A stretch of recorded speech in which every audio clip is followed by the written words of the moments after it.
오늘 말씀의 제목은 희노애락의 하나님이라는 그런 제목입니다. 우리 하나님께서도 기쁘고 또 노할 줄 아시고 또 슬퍼하시고 또 기뻐하시는 그러한 그 하나님이시다. 우리와 같이 감성을 가지신 분이시다라고 하는 것입니다. 하나님 이렇게 우리가 그 이야기를 하게 되면 많은 사람들이 하나님은 굉장히 엄숙하시고 엄중하신 분, 그런 분으로 그렇게 치부됩니다. 뭐 예를 들면 제가 어렸을 때 교회 가면 교회에서 신앙생활할 때 예배당에서 막 뛰고 떠들고 장난하면 장로님들한테 혼났습니다. 어디 여기 교회에서 뛰어다니냐고 그러고 그랬습니다. 그리고 찬송할 때 박수를 치면 그것도 또 큰 그 경계의 대상이 되었죠. 그래서 조용히 박수도 치지 못하고 웃지도 못하고 그러면서 그렇게 신앙생활했던 것이 생각이 되는데, 근데 점점 가면서 과연 그것이 하나님께서 원하시는 신앙생활인가? 하나님께서 예배당에 나오신 분들로 하여금 그렇게 엄중히 예배하는 것만 바라시나 하는 그런 생각이 들기 시작했습니다.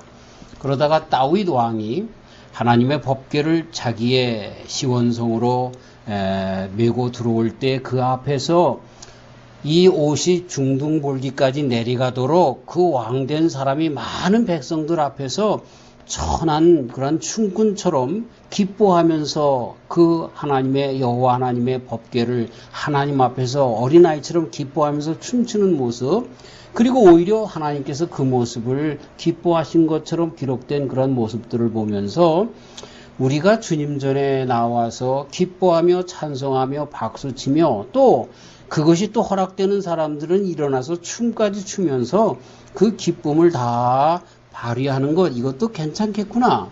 그런데 왜 괜찮으냐 하면 바로 그것을 원하시는, 정말 우리로 기뻐함을 원하시는 그런 하나님이시기 때문에, 당신께서도 그 기뻐하시는 하나님이시기 때문에 그렇구나. 슬퍼하고 노하시고 엄중한 그런 모습뿐만 아니라 하나님의 모습 가운데는 이런 모습도 있구나라고 하는 것에 관심을 갖게 되었던 것이죠. 저도 아이들을 키우면서 아이들을 엄하게만 키웠습니다. 제가 자라날 때에 부모님 밑에서 교육받은 것이 그랬기 때문에 참 엄중하게 그렇게 했고, 목회하면서 장로님들과 같이 연배가 많으신 분들한테는 정말 예의를 갖춰서 농담조차도 못하면서 그렇게 목회했습니다. 그래서 장로님들이 좀 두려운 대상이라고 할까요? 좀 뭔가 거리감이 있는 그런 대상이 되어서 사실 목회 잘 못했습니다. 장로님들하고 잘 사귀질 못했던 것 같은 그런 그 생각이 됩니다. 그렇다고 해서 우리 가정에 있어서 우리 아이들하고 관계는 어땠는가 하는 것도 한번 생각을 해보면 그것도 잘 못한 것 같아요. 이제 와서 조금 자랑할 수 있겠지만 우리 아이들이 저를 닮지 않고 엄마를 닮아서 다 똑똑합니다. 그래서 아이들이 여러분 졸업하고 그럴 때 보면 상을 다 탔어요. 그리고 대통령상, 그 학교에서 제일 공부 잘하는 아이들이 졸업할 때 받는 대통령상들을 받고 졸업했어요. 근데 나는 교회에서 한마디 그런 얘기를 하질 못했어요. 왜냐하면 교회라고 하는 데가 이상해서요, 목사가 아이들 이야기를 하면 자기 자랑한다고 그래서 별로 안 좋아합니다. 또 사모 칭찬하면요, 사모 칭찬한다고 그래서 별로 안 좋아합니다. 사모가 못됐다, 아이들이 엉터리다, 이렇게 해야 좋아하는 그런 그 이상한 저기가 있어요. 그래서 아이들에 대한 얘기 한마디도 하지 못했고, 그리고 애들한테도 그렇게 캘리포니아 수학경시대회에서 2등을 했다 이렇게 해도 야 그건 소나게나 다 하는 거야 이런 식으로 얘기를 했고, 마음속으로는 기뻐했지만 그 아이들한테 너 참 잘했다 이렇게 이야기를 해주질 못했어요. 그게 정말 부모로서 자녀 교육에 가장 잘못한 것이 아닌가 하는 생각을 지금도 해봅니다. 그래서 아이들이 그런 얘기를 가끔 해서 내 마음을 아프게 합니다. 내가 왜 공부하다가 공부하려고 하는 의지가 꺾였는 줄 알아요? 내가 아무리 1등을 하고 가봐야, 올 A를 받고 가봐야 아버지가 별로 탐탁하게 여기지 않았다는 거예요. 그렇지 않았거든요. 나는 마음속에 너무 기뻤거든요. 근데 목사기 때문에 교회에서 사람들한테 자랑도 못했고, 그리고 그 아이들이 교만해질까봐 그런 이야기를 제대로 하지 못했는데, 근데 그것이 큰 잘못으로 와닿는 거예요.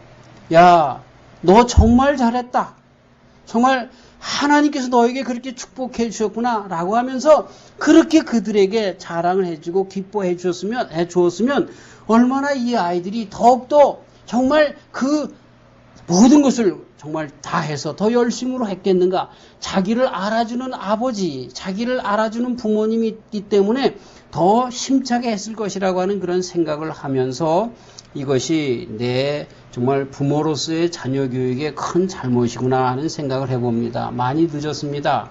이제 내 품을 다 떠나버렸는데, 근데 지금에 와서 보니까 하나님께서는 그러신 분이세요. 우리가 기뻐하는 것을 같이 기뻐하시길 원하고, 또 슬퍼할 때 같이 슬퍼하시기를 원하시는 그런 풍부한 감정의 소유자이셨습니다. 하나님은 살아계신 하나님이십니다. 하나님은 아빠, 아버지가 되시는 하나님이십니다. 그래서 희노애락을 다 갖고 계시며 그거를 다 표현하실 줄 아는 하나님이십니다. 엘리야가 갈멜산에서 바알과 아세라 신을 섬기는 그런 잘못된 제사장들 850명과 겨루었을 때에 그 850명이 아무리 소리를 지르고 자기의 몸을 찢고 때리고 그렇게 학대하면서 그렇게 응답이 있기를 바랬지만 불이 떨어지지 않았습니다. 그러나 엘리야는 하나님께 기도하니 그것도 그 번제단에 물을 뿌려가면서 고랑에 그 물이 차도록 그렇게 한 다음에 도저히 인간의 힘으로서는 불을 일으킬 수 없는 그 상황 가운데 하나님께서 응답하셨습니다. 그렇게 하나님께서는 응답하시고 그렇게 모든 일에 많이 정말 우리의 희노애락을 그대로 표현하시는 살아계신 하나님이신 것을 다시 한번 깨달을 때에 우리들의 신앙의 힘은 넘치게 되는 것입니다. 그래서 우리는 교회에서 이런 하나님께서 함께 하심에 정말 함께 나누는 기쁨의 장소가 되어야 하고 또 성도들의 그 슬픔을 같이 나누면서 울음의 장소로도 만들어내어야 할 것입니다. 우리 하나님은 풍부한 감정의 소유자이신 것입니다. 그런 하나님으로 바르게 알아가시는 저와 우리 성도님들 되셔서 저와 같은 실패를 하지 마시기를 바랍니다. 우리 정말 저와 같은 경우에 제가 말씀드린 것처럼 참 지난 신앙생활이 얼마나 정말 나의 신앙에 참 많은 그런 마이너스가 되었는가. 하나님을 엄중하신 하나님으로만 알았던 거예요. 그래서 하나님 앞에 하나님은 나의 슬픔을 슬퍼하시지도 않고 그냥 묵묵부답으로 그냥 바라보고만 계시는 그런 하나님. 내가 잘할 때 기뻐하시며 칭찬하시며 그러는 것이 아니라 그냥 거기에도 그냥 가만히 무덤덤하게 계시는 하나님 정도로 생각하였기 때문에 내 신앙생활은 항상 우울했고 침울했고 암울한 그런 신앙생활이었던 것이 대부분이었습니다.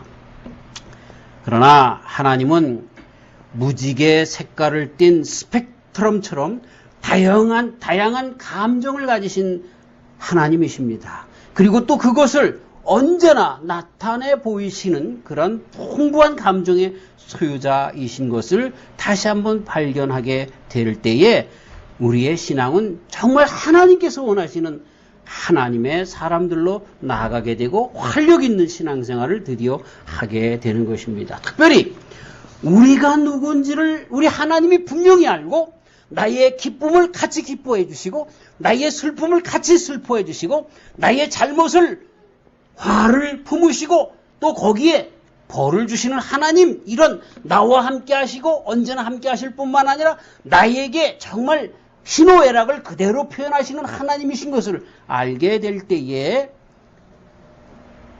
우리의 신앙은 날마다 정말 장족의 발전을 할 수 있다는 것을 알게 되는 것입니다. 그 중에서 오늘 두 가지만 말씀을 드리려고 합니다. 하나님은 기뻐하시는 하나님이시고 하나님은 슬퍼하시는 하나님이시다. 이런 두 가지 말씀만 희비의 하나님이신 것만 말씀을 드리려고 합니다. 하나님의 말씀을 보면은요, 정말 하나님께서는 얼마나 기뻐하시는 하나님이신지 모릅니다. 하나님은 엄중하신 하나님일 뿐만 아니라 기뻐하시는 하나님이신 거예요. 오늘 독일에서 같이 신앙생활 하시던 한 집사님한테서 동영상이 하나 올라왔는데 그 동영상이 뭐냐면 손주 녀석이 춤추는 것입니다. 그분이 누구냐면 옛날에 동아일보 기자이셨다가 박정희 대통령 정권 때에 정치적인 이유로 쫓겨나서 독일로 와서 사시는 분이셨습니다. 그리고 그 다른 한국의 신문에도 그렇게 창간에 기여하고 그랬던 분이신데, 그래서 한국 정치가 어떻다, 경제가 어땠다, 이런 이야기들을 제가 같이 신앙생활할 때 우리 교회 집사님이셨는데 그런 이야기를 예배가 끝나고 밥 먹을 때마다 그렇게 하셨던 것을 기억이 됩니다. 그런데 이제는 그런 거 얘기 안 합니다. 손주 때문에 기뻐합니다. 손주 때문에. 그거 다 내가 보니까 정치에 대해서, 경제에 대해서 이야기하시는 분들 다 손주들 보면 또 마음이 달라지는구나 하는 생각을 그렇게 해봤습니다. 손주가 기뻐하는 것, 손주의 재롱, 이것이 그의 기쁨인 거예요.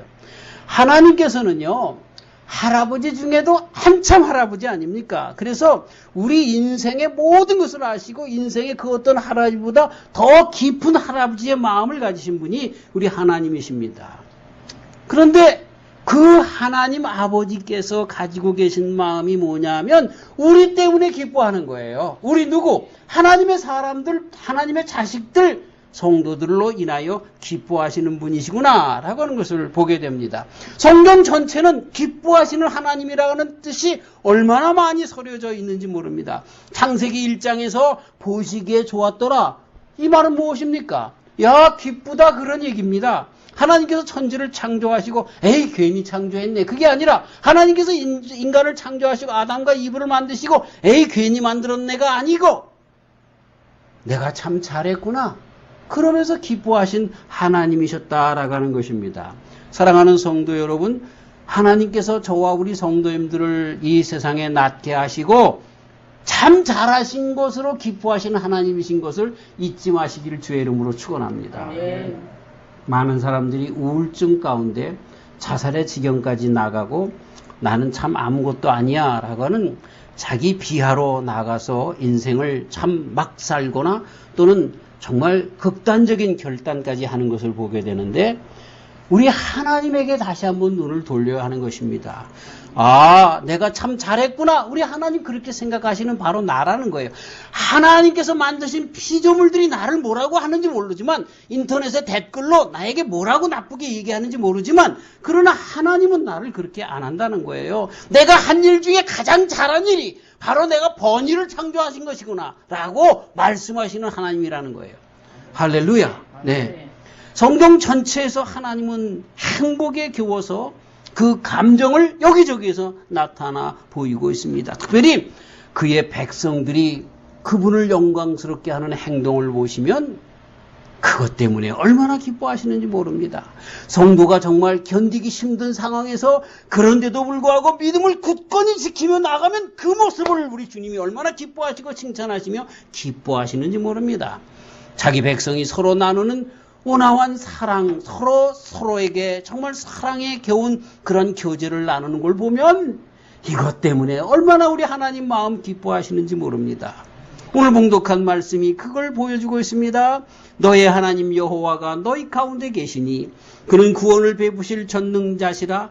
그가 너로 인하여 기쁨을 이기지 못하며 그가 너로 인하여 기쁨을 이기지 못하여 하시며 너를 잠잠히 사랑하시며 너로 인하여 즐거이 부르며 기뻐하시리라. 기뻐하신다, 기뻐하신다, 기뻐하신다, 이렇게 말씀하시는 우리 하나님이신 것입니다.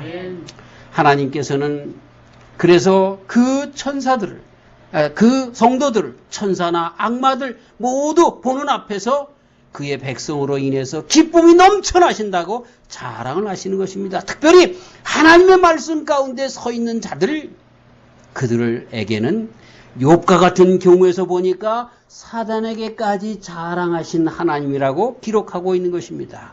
그런 하나님 앞에 오히려 우리들을 바로 세우면서 마음껏 하나님을 찬양하면서 나의 힘이 되신 여호와여, 그렇게 주님에게 고백하며 나아가는 저와 우리 성도님들, 하나님께 마음껏 기뻐하시는 그러한 성도님들 되시기를 주님의 이름으로 축원합니다. 우리 예수님을 보면 하나님의 마음을 바로 알 수 있지 않습니까? 예수님 잔치에 참석하시면서 마음껏 기뻐하셨던 우리 예수님이십니다.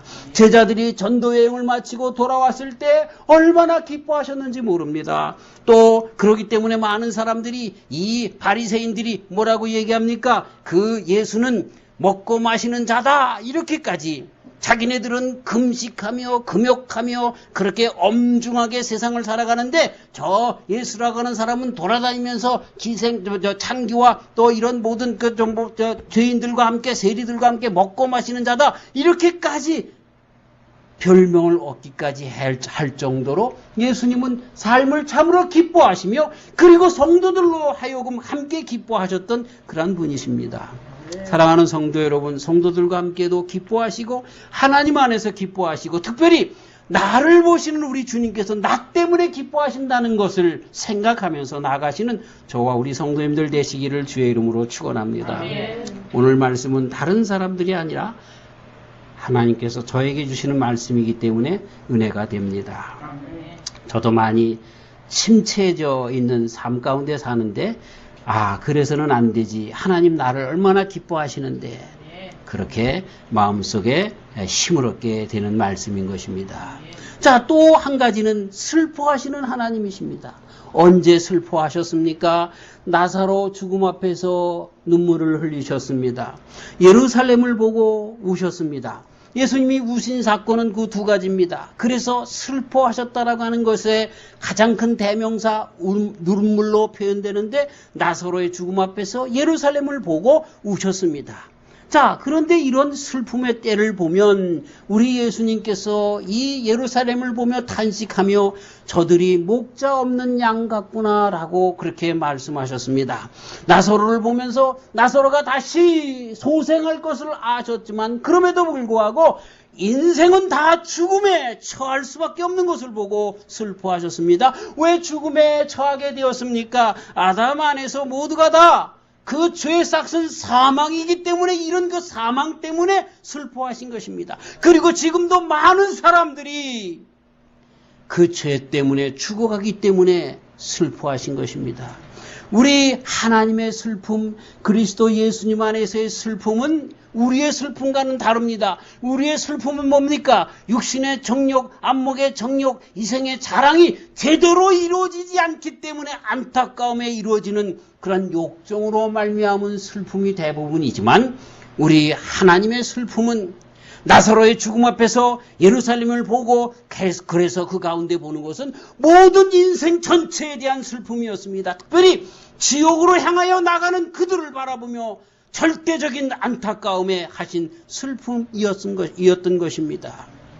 우리 주님은 주님께 헌신하며 죽음의 길이라도 따를 때에, 이것을 신앙 안에서 보이실 때에, 그럴 때에도 슬퍼하신 것 같지만, 그것보다도 그들에게 대하여는 별로 슬픔을 갖지 않습니다. 왜냐하면 그들의 끝은 천국이기 때문에 그들에게 대하여 별로 슬퍼하지 않으셨습니다. 오히려 그들 가운데, 그런 고난 가운데에서도 오히려 믿음을 놓지 않는 그들을 축복하며 그들과 함께 기뻐하신 우리 하나님이신 것을 보게 됩니다. 그러나 우리 주님께서 슬퍼하실 때가 언제였습니까? 나사로가 죽었습니다. 그 앞에서 인생이 죽음을 대변하는 그런 일이 벌어진 것입니다. 아담 안에서 죄 가운데 모든 사람들이 그렇게 죽어가는 것에 대한 슬픔, 예루살렘을 보고 슬퍼하셨습니다. 목자 없는 자들 같다라고 그 다음에 말씀하시면서 우신 이유를 이야기합니다. 그들이 마음 가운데 정말로 바리새인들, 제사장들이 자기네들의 욕심을 종교적인 이유로 사로덮어서 그렇게 하는 모든 일들을 보면서 목자 없는 양과 같다라고 하면 욕심에 사로잡혀 끌려나가는 인생을 보면서 그 예수님의 마음이 슬펐던 것을 보게 되는 것입니다. 우리 주님 우리가 참 어렵고 견디기 힘들 때 같이 우리와 함께 슬퍼하시며 하시는 분이시기도 하지만, 그러나 우리 예수님의 슬픔의 가장 큰 이유는 우리 인생이 영원한 죄 가운데 지옥으로 나가는 것에 대한 슬픔이 가장 큰 슬픔이었던 것입니다. 사랑하는 성도 여러분, 저와 우리 성도님들의 삶 가운데 어려운 시간, 견디기 힘든 시간이 있습니다. 그런 것이 우리 성도라고 해서 없는 것은 아닙니다. 그러나 그러한 처지에서도 우리 하나님께서 나의 이 처지를 알고 내가 이 슬픔의 자리, 어려움의 자리에 있는 것을 우리 주님 아시고 우리의 고통을 같이 함께 하시며 우리가 그 모든 고통을 이길 수 있는 것은 하나님이 아시기 때문에, 하나님이 그리고 그 앞길을 인도하실 것을 미리 알고 믿기 때문에 우리는 그런 모든 고난을 이기는 것이 아닙니까? 더 나아가서 하나님께서는 이 모든 고통을 아실 뿐만 아니라 지금 나와 함께 같이 하시고 너희의 슬픔이 나의 영혼을 울리는구나, 너희의 눈물을 한 방울 한 방울 모아 영예롭고 값지게 하리라 하시는 주님의 음성을 우리로 하여금 듣게 하시면서 그리고 끝내 일어서게 하시는 하나님이신 것을 우리는 알게 됩니다. 하지만 그러한 슬픔 정도가 아니라 우리 예수님 안에서 하나님의 슬픔이 무엇인가를 알고 우리 주님의 슬픔 가운데로 온전히 나가는 저와 우리 성도님들의 신앙이 되어야 할 것입니다. 그게 뭡니까? 나사로의 죽음에서나 예루살렘을 보고 우신 그러한 우리 예수님의 슬픔 가운데 보는 것처럼 정말 우리 인생은 끝내 그리스도 예수님 안에서 천국으로 인도함을 받는데 그걸 알지 못하는 자들에 대한 절대적인 슬픔이 우리 하나님의 슬픔이었다는 것입니다.